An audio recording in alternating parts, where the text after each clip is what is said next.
Hello, hi, it's Liz here, and I have brought myself up to date with the altered playing cards. I've been having a bit of a play on my own without you. I know it's been lonely, but I pulled through and I've managed to do 1, 2, 3, 4, 5, 6, 7 cards that brings me right up to date. So we'll have a bit of a flip through. And yeah, I didn't want to abandon this project altogether because I do enjoy doing it, but I just didn't have time as each week come on to do the playing cards. And I've spent the best part of the morning doing these 7 cards. So let's have a wee flip through. So number 36 was flowers. And I punched out the tiniest little flowers to put on this little bit of background paper. Her eyes were shining on summer evenings after the long hard day. So yeah, so quite a simple one. That background was already made up. Let me show you. I got this little pad in 2023 and I have used it quite a lot for the playing cards. It's dated, and so sometimes I just leave a bit of the date on, it doesn't really matter, and sometimes I take the date off, but they're handy little. I had intentions of using this in my Hobonichi planner and that never really happened, so yeah, it's quite handy to have these little bits. I'm not sure if they do this every year or whether it was a one-off. I think there was other years, I'm not sure. But anyway, I'm not even sure. You would need to Google the Artist Almanac and see if you could get one, because they're quite handy. So anyway, that was a page from that with little punched flowers from little book pages. So that was 36. 37, super easy again, coffee. This time two little stickers and then coffee bean background paper. I have no idea where it came from. It was a scrap bit that I had, and I used my ever faithful coffee ring stamp and inked up the edges of this one with some brown distress ink. And yeah, even although it's super simple, I do like it. So that's 37, 38, chaos. Let me just take a little drink.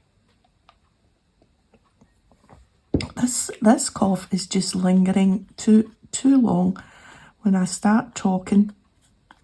So chaos is the background is covered in little bits of scrap, and then the chaos is caused by this thread over the number. What I normally do is just put a number sticker on the back, but this one's got like kind of those plastic numbers, you know, those acrylic numbers, and it's just peeking through the chaos is what I thought with that one. I do quite like it. It's proper messy, but I think it ticks the chaos box. This one again, super easy. Another background from the little pad, and then I just drew some stars on some book page and added a little twinkle. Stars adorn the sky, and this one's number 39 with the number on the back. I stitched round some of them. Not that one, because I didn't want to mess up my chaos. So number 40, candy. I've got the 40 on the front of this one. The only candy I could find in my stash, and I even had Mr. Buttons for Brains going through the bin for a candy wrapper, but the only wrapper we had was biscuits. So I had to get out the Christmas stash so that I could find maybe a candy cane and a candy, and I did find one. So we've got a touch of Christmas in the Shinuki art. Oh, did I tell you that that's who runs the Full Deck Challenge? You need to look at our YouTube and the Facebook page, Full Deck challenge Facebook page. It's Shanouki, Shanouki art. Anyway, number 40, it's a marshmallow world and dreams of sugar plums. So a little bit of Christmas there in that one. Number 40. Number 41 is zigzag. So I've got zigzag in the background, and then another face from the almanac little book, and the zigzag is also in her crown, I thought. So that's number 41. Be happy. She looks happy. She's got rosy cheeks. She's wearing her crown with pride. And number 42, feathers.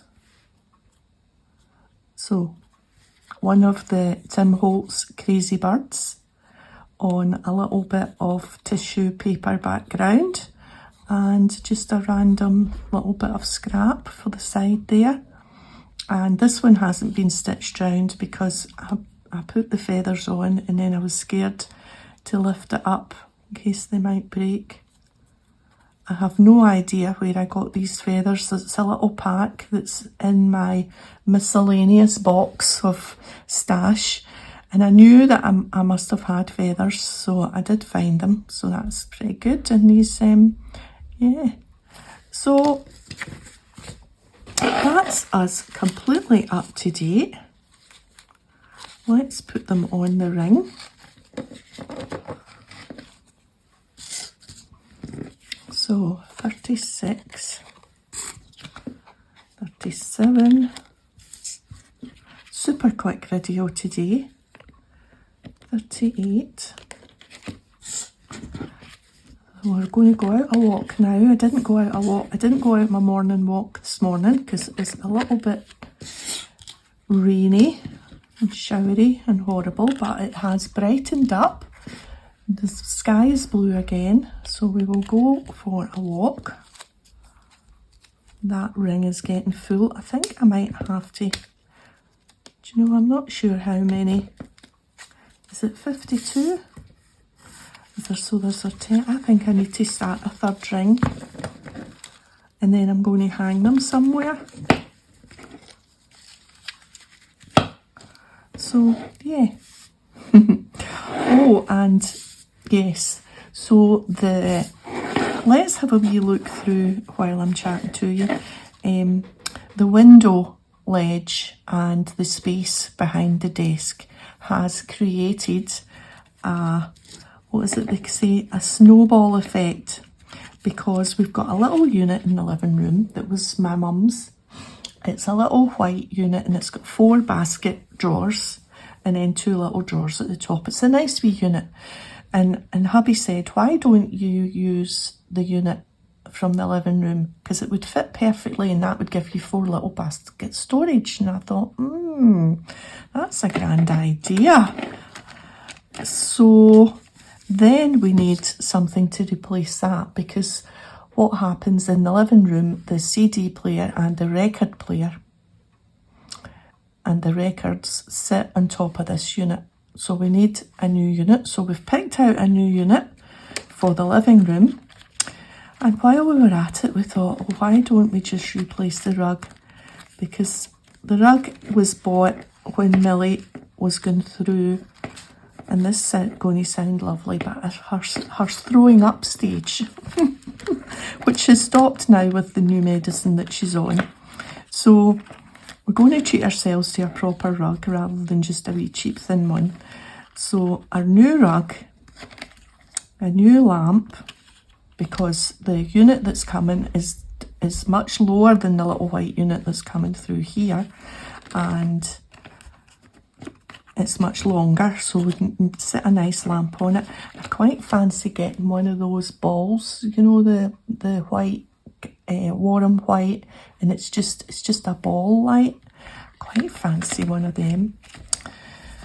Well, I like this one, nice purple, and purple's not my favourite, but that's quite eye-catching. So yeah, and a new footstool, a new poofy, which is kind of vintagey looking. It's modern, but it's blues and greys and all kind of nice pattern. So there's that. So it kicked off a whole other thing, a little bit of a refresh for Christmas and ongoing. Oh, Ibiza. Yes, that was May. We were spent a lovely week in Ibiza. Ah, my favourite place. So, yeah, so that's what's happening. 2 seconds till I get the fabric.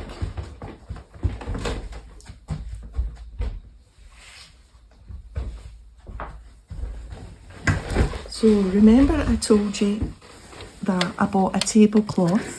Let me just move the cards. So this is said tablecloth. I've given it a wash because it had been from the charity shop and it was lying in a drawer in the crafty room for a while. So it smells nice and fresh now. So it's pretty big. And yeah, that is going to go up on the window. I think on one of those tension rods, you know, the ones that go into the gap and you have a spring at either end to yeah, so I think that'll be nice. I think the only thing is some of the elephants will end up upside down because of the pattern, but we won't worry about that. It'll be all kind of pleated in and yeah.